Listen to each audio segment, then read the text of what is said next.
Hello everyone, welcome to Meera's kitchen. આ વિડીયોમાં હું તમને ગુજરાતીના ફેવરિટ ગાંઠિયાની રેસીપી શેર કરીશ. બધાના ઘરે ગુજરાતી હશે, એ લોકોના ઘરે મોર્નિંગમાં સન્ડે તો સ્પેશિયલી ગાંઠિયા બનતા હોય અથવા તો લાવતા હોય. પણ જો તમે ક્યારેય ઘરે ટ્રાય ના કર્યા હોય તો ગાંઠિયાની આ રેસીપી ટ્રાય કરજો. બહુ જ ફાઇન બની અને રેડી થશે. અને અત્યારે હું જે લોટ યુઝ કરું છું એ સ્પેશિયલ ગાંઠિયાનો જે લોટ આવે છે એની બી જરૂર નહીં પડે, તો બી બહુ જ ફાઇન બની અને રેડી થશે. તમે નોર્મલ ચણાના લોટનો યુઝ કરીને બી બનાવી શકો.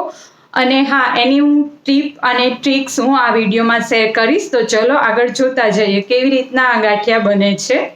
તો ચલો જોઈ લઈએ રેસીપી.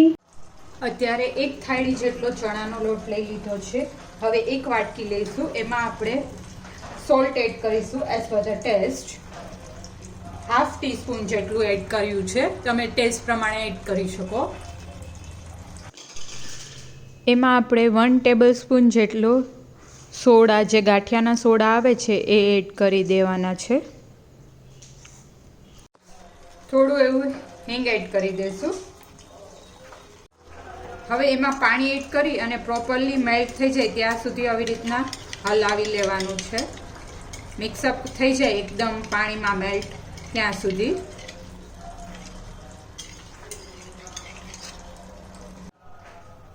હવે મેલ્ટ થઈ ગયું છે તો આ પાણી એડ કરી દઈશું લોટમાં. હવે એમાં આપણે 2 ટેબલસ્પૂન જેટલું અત્યારે તેલ એડ કરીશું. આટલા લોટનું આ માપ છે. તમે જો લોટ વધારે લેતા હોય તો એ રીતના માપ કરવાનું રહેશે. હવે પ્રોપરલી મિક્સઅપ કરી દઈશું બધું. અને લોટને કઠણ જ બાંધવાનો છે, એ ખાસ ધ્યાન રાખવાનું રહેશે. કેમ કે ચણાનો લોટ હોય એમાં તમે પાણી એડ કરશો એટલે તરત જ ઢીલો થઈ જતો હોય છે. એટલે આપણે બહુ ઢીલો નથી બાંધવાનો, આ લોટ કઠણ જ બાંધવાનો રહેશે.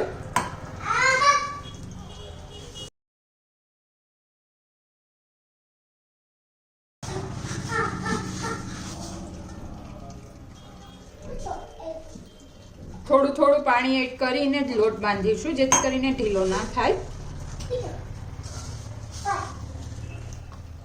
તો લોટ બંધાઈ ગયો છે, આને રેસ્ટ થવા માટે મૂકી દઈશું. ઢાંકીને જ રાખવાનો છે લોટને.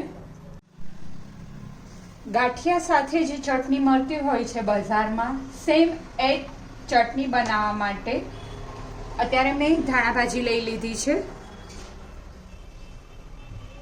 દાંડલી સહિત લેવાની છે. ફુદીનો લઈ લેશું.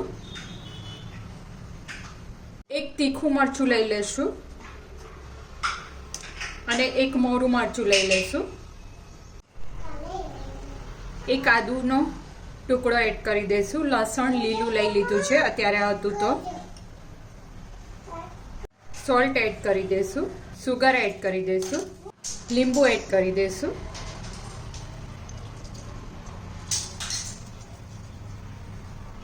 થોડી એવી હળદર એડ કરી દઈશું. જીરું એડ કરી દઈશું. પાણી એડ કરી દઈશું અને ગ્રાઇન્ડ કરી લઈશું. તો રેડી છે ચટણી. હવે ગાંઠિયા લઈ લઈશું અને ગાંઠિયાને આપણે ક્રશ કરી લઈશું. તો રેડી છે ગાંઠિયા ક્રશ થઈને. હવે જે આમલીની ચટણી આપણે રેડી કરેલી હતી એમાં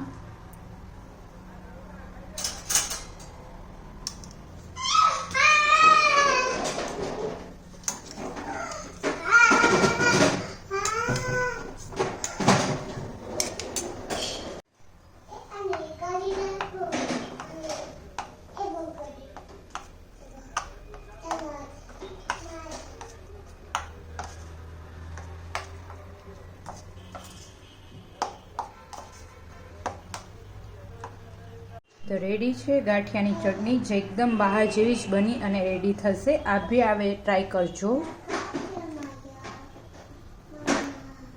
ટેક્સચર બી એટલું જ ફાઇન, એકદમ બહાર જેવું જ આવશે. તો અત્યારે લોટ રેસ્ટ થઈ ગયો છે. હવે આ મારી ટ્રીક છે, તમે લોટને સે ઢીલો બી બાંધી શકો, પણ હું પહેલેથી આવી જ રીતના બાંધું છું, બહાર બી આવી જ રીતના હોય છે. થોડું એવું પાણી એડ કરીશું આપણે અને હવે મસળવાનો છે લોટને. તમે જેટલો મસળશો એટલા જ ગાંઠિયા છે એ ફૂલશે અને બહુ જ ફાઇન સોફ્ટ બની અને રેડી થશે.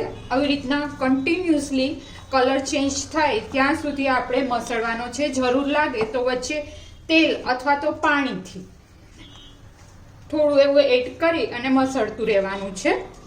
તમે જોઈ શકશો એકદમ કલર ચેન્જ થઈ જશે લોટનો, લાઇટ યેલોઇશ કલર આવી જશે. ડાર્ક યેલો કલર છે તો પાછું જરૂર લાગે છે તો થોડું એડ કરીશું પાણી.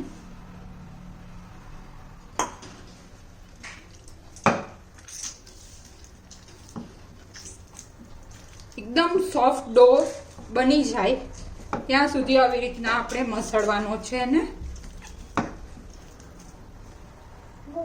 તો આપ જોઈ શકો છો અત્યારે કલર બી ચેન્જ થઈ ગયો છે અને સોફ્ટ બી ડો થઈ ગયો છે. હવે આપણે એક સાઈડ ગરમ તેલ મૂકવાનું છે અને ગરમ તેલમાં આવી રીતના થોડું તેલ લઈ લેવાનું, લૂ લઈને, અને પાછું મસળવાના છે લોટને.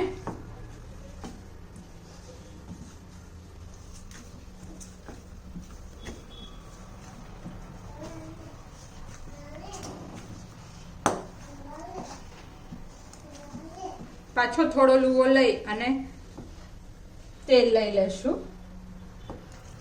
અને પાછું મસળશું. હવે એમાં આપણે અજમા એડ કરી દઈશું 1 ટીસ્પૂન જેટલા, અથવા તો તમે ટેસ્ટ પ્રમાણે એડ કરી શકો. અને મરી લઈ લીધા છે મેં અત્યારે, આવી રીતના આખા પાખા મરી વાટી લીધા હતા, એ એડ કરી દઈશું.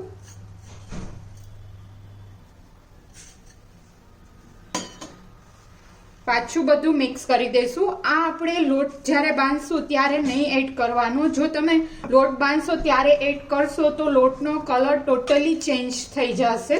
એટલે ખાસ ધ્યાન રાખવાનું, જ્યારે તમે ગાંઠિયા બનાવવાનું સ્ટાર્ટ કરો ત્યારે જ આવી રીતના લોટમાં એડ કરી અને પછી ગાંઠિયા બનાવવાના રહેશે. તો હવે ગાંઠિયાને વણી લેશું. એના માટે પાટલો લેશું અને આ જે ભાગ છે એને પ્રેસ કરવાનો રહેશે. આવી રીતના લૂ કરી લેશું અને આમ ખેંચવાનું. આવી રીતના એકદમ બહાર જેવા જ વણેલા ગાંઠિયા બની અને રેડી થશે. અને એક સાઈડ આપણે તેલ ગરમ થવા માટે રાખી દેવાનું છે. તેલ બહુ ગરમ ના થાય એનું ખાસ ધ્યાન રાખવાનું. સાવ સ્લો ફ્લેમ ઉપર જ આપણે ગાંઠિયાને ફ્રાય કરવાના છે.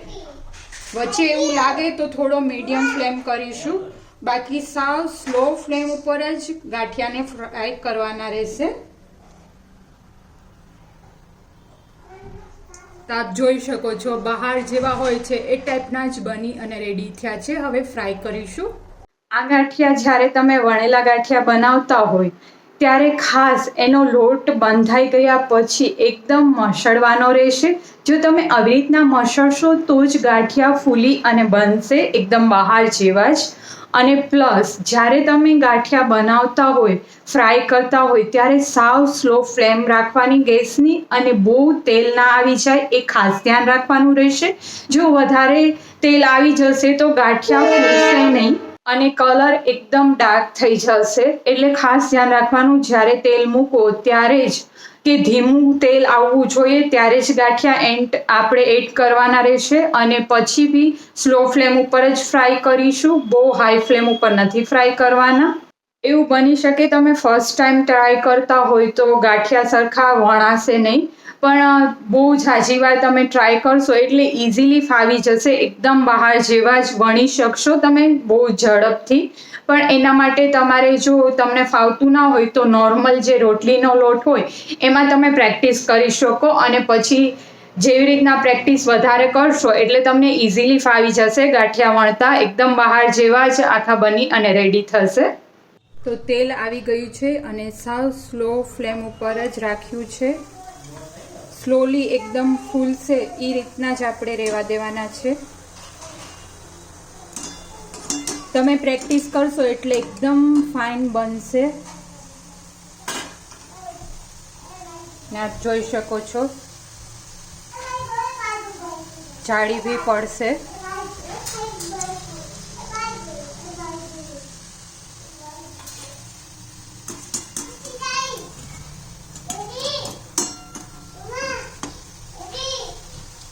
જોઈ શકો છો એકદમ બહાર જેવા જાળીદાર અને અંદરથી સોફ્ટ બની અને રેડી થશે. બંને સાઈડથી આપણે ટર્ન કરી અને ફ્રાય કરી લેવાના છે. હવે એક પ્લેટમાં આપણે એને લઈ લેશું. ઉપરથી તીખાની ભૂકી અને હિંગ સ્પ્રિંકલ કરી દઈશું.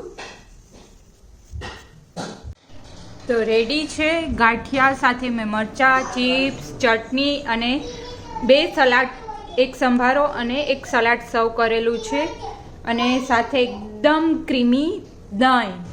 તો આ જોઈને કોને મન થઈ ગયું તો કમેન્ટ કરી અને જણાવજો તમને ગાંઠિયા ભાવે છે કે નહીં, અને આ વેથી ટ્રાય કરજો. બહુ જ ફાઇન બની અને રેડી થશે.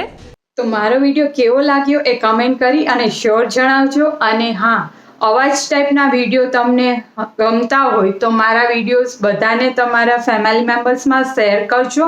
અને મારી ચેનલ હજી સુધી સબસ્ક્રાઈબ ના કરી હોય, ફર્સ્ટ ટાઈમ વિડીયો વોચ કરતા હોય તો જલ્દીથી મારી ચેનલને સબસ્ક્રાઈબ કરી લેજો, જેથી કરીને મારા આવા જ લેટેસ્ટ વિડીયોના નોટિફિકેશન તમને સૌથી પહેલાં મળે અને તમે મારા લેટેસ્ટ વિડીયો જોઈ શકો. Thank you for watching my video.